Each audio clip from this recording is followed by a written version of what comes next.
Merci de vos réflexions. Pierre-Yves Collombat et Madame Cartron pour une réflexion. Non, Monsieur. moi, ce que je trouve frappant, à la suite de nos auditions, et cette matinée vient de le confirmer, c'est qu'on est passé d'une problématique réforme des collectivités territoriales,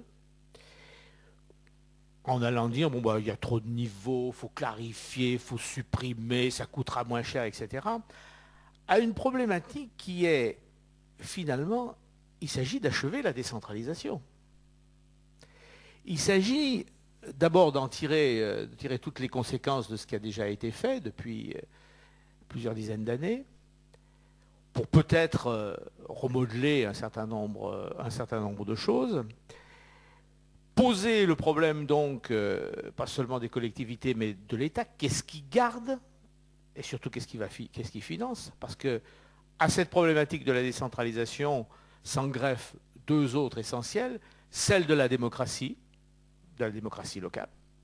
Et je crois qu'on a beaucoup progressé quand même s'agissant de l'articulation entre communes et intercommunalités. Restera peut-être à voir comment, à l'intérieur des intercommunalités, cette démocratie peut prospérer, parce qu'il y a le problème effectivement de la désignation des représentants, mais il y a aussi le mode de fonctionnement. Étant conseiller communautaire d'une communauté d'agglomération qui est plus petite, une centaine de milliers d'habitants, ancien maire d'une commune rurale, je vois que ce n'est pas toujours une partie de plaisir que d'essayer de faire prévaloir son point de vue dans les intercommunalités. Donc il y a quand même un petit problème. Ça, c'est la démocratie. Et le deuxième point qui revient de façon récurrente, ce sont les financements. Problème de l'impôt, spécialisé, pas spécialisé, des couples d'impôts, un impôt économique, un impôt sur les ménages, enfin, etc. Bon.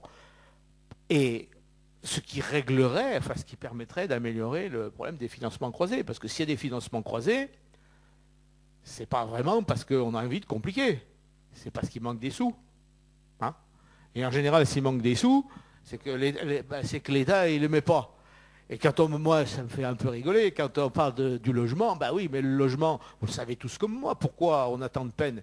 C'est parce que les plans de financement, en général, ils ne sont pas bouclés. Ils ne sont pas bouclés parce qu'il manque toujours, quand vous prenez, vous regardez, au niveau des subventions proprement dites, l'État amène 4, 5, 6, 7%. Bon. Si on réglerait, même moins, si on réglait ce problème-là, tout le reste suivrait.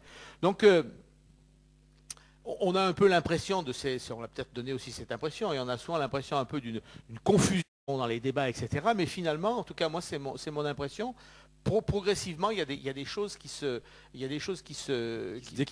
décantent, ouais, et on recadre quand même le problème. Je crois qu'on ne peut pas réfléchir sur la réforme des collectivités territoriales en laissant de côté le problème de l'État, l'articulation à l'État, etc. Alors peut-être n'a-t-il pas envie, enfin on verra.